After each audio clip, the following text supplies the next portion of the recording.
Yo guys, what is going on? Clutch back again with another video for you guys. Today we are doing a tactics video. It is going to be the 3-5-2. You guys seem to really enjoy this video last time. It's a bit different, a bit of a different formation. I think we can do a lot with it. So before we get into it guys, I have got an exciting announcement. So today we launched our new company. It's a gaming service company where we play people's weekend leagues for Team of the Year. And yeah, so me and Jamboo, another YouTuber you may know, have launched this company. And if you would be interested in having your weekend league games by the professionals, by people like me, we'll be playing them on stream. Not everyone will be played on stream, but I'll be playing some on stream, other people will be. But all of the games are played by pros to earn you guys the best rewards possible. It is a paid service, so obviously you do have to pay for it. But if you are interested, drop the Twitter link down below and message, see if, and just drop a message, see if you are interested, okay guys? So, let's get straight into it, alright? So, 3-5-2, formation I really enjoy using actually. I've clicked the wrong button there, sorry boys. So, defensive style is unbalanced. Now that is purely down to the fact that, so, with the 3-5-2, with the 3 centre-backs, it can be quite hard to press the ball. So, for me, using press after possession loss, I generally find that a lot of the players are on press after possession loss, and as much as it's great to win the ball high up on the pitch, they tend to pull out of position. I think I did talk about this in the last time I did this tactic. So generally I try not to use any press tactics with the 3-5-2 unless I'm full send all out attack. So that is why the defensive style is on that. The width is on 45. Now that is purely down to the fact of the 3 centre backs. Now obviously we don't have the full backs. We do have our wide players who will play a bit more of an involved role, and you will be able to see that in the instructions a bit later on. But we don't have proper full backs, so slightly higher defensive width, just so we can get a bit more cover on the wide areas. Our depth is 40. Now that may seem to be a bit negative, and maybe it is, but obviously with the 3 centre backs and the 2 DMs, there's a lot of central cover. There's not a lot of wide cover. I don't want people to try and manipulate my defence, drag me out of position. So I try and use a lower depth just to make sure we don't get beat by those over the top through balls. Now, one of the main differences with the actual tactics this time is the build-up play. Now, I did have it on fast build-up previously, and as much as that still worked very well, I did find that my attacking was actually more structured with the balanced, and I think with the 3-5-2, a more balanced build-up and attack suits it better as I've used it more. Now, obviously, fast build-up is still great, and I may go back to it in the future and use it, but for now, balance for me felt better. It felt more structured, it felt less manic, and I felt like I was in a better position in games because of it compared to the fast build-up. Now, chance creation is still on direct passing. For this formation, it is by far the most important thing to have on it. I will never use anything else. The through balls for the left mid, the right mids, both for the strikers, even the cam really. Like, a lot of people make so many good attacking runs because of direct passing. That is an absolute necessity. Now the width is on 50. Again, this is because of the width that you need with this formation. A lot of the time when you're playing out of the back and you have your 3 centre-backs, generally they may not be the greatest on the ball, so you need a wide option, you need a pass, you need someone to progress the ball.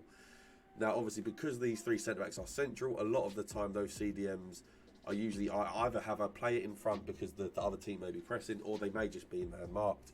So I find a lot of the time the best place to pass the ball is in those wide areas, whether it is the left mid, the right mid, or the left or right striker. So for me, having that bit of extra width just allows you to have so much more creative freedom, also as well as an easy out ball when you're trying to break down the lines and just get the ball out. Now, players in the box is on 6. Now, maybe this is a bit over the top, and if you use 5, I wouldn't blame you because that is usually my comfort spot.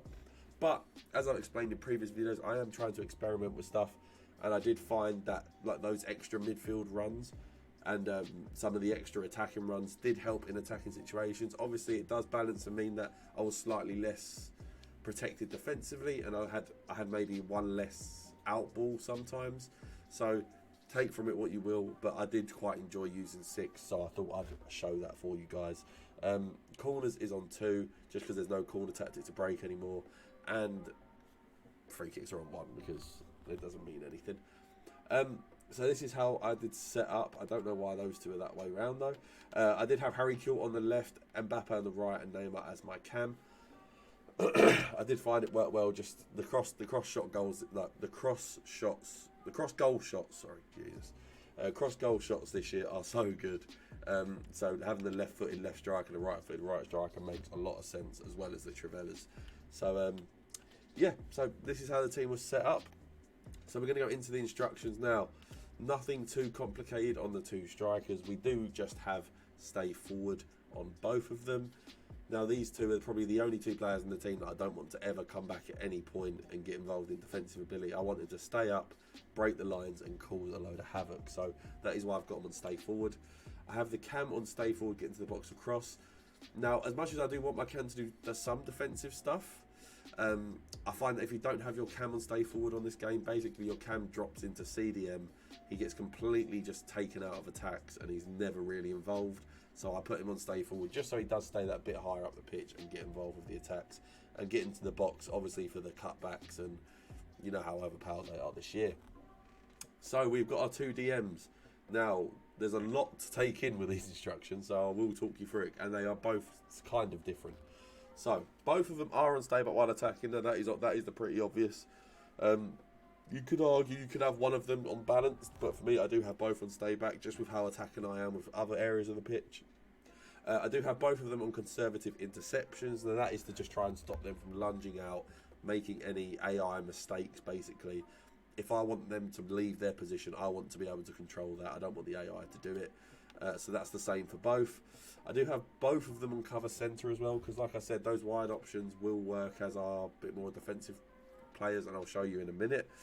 So I do have both of them on cover centre. And then I do have Paqueta, not Lahm, but I have him on deep line playmaker. Now again, when I was talking earlier about trying to progress the ball from the back, I did find I had struggles. If I put Paqueta on deep line playmaker, I just felt like he dropped in more, and it gave me so many more options as where to pass the ball, whether it was wide, to my left mid, right mid, whether it was to my strikers, to my cam, my other DM. I just felt like I had so many more options by having him on deep line playmaker compared to just the standard, which is what Philipp Lahm is. Like I said, everything's the same, just Paqueta is a deep line playmaker. Now, again, a lot of instructions, so be ready. So we do have both of our wingers on comeback on defence. Like I said, in defence, these work like wing backs. We do want them to have some sort of defensive responsibility, so that's why they are on comeback on defence. We have both of them on stay wide. Like I've explained, this is obviously for the passing reasons, just to help a lot more with build-up play. Both of our wingers are on getting behind. So that is just because when we are attacking, I want them to try and break down those defences, get behind the fullbacks and still cause chaos and give me good attacking options. Have both on getting to the box across, so when they are attacking, I want them there available for the cutbacks to score tap-ins or the back post crosses. And I do have both on aggressive interceptions, so I want them to try and really win that ball high up the pitch if they see the opportunity. Because obviously for stamina reasons, I don't want them to always have to run up and down. So if they see the opportunity to try and nip the ball off people, I do want them to take it. All three centre-backs are just on stay but while attacking, and I haven't changed the keeper. So yeah guys, if you did enjoy this video, I'd really appreciate if you liked, dropped a comment, dropped a sub, let me know what you want to see in the future.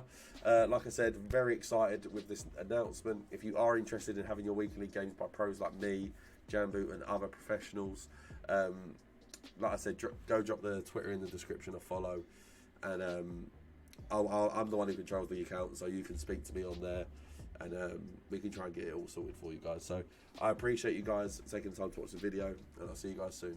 Peace.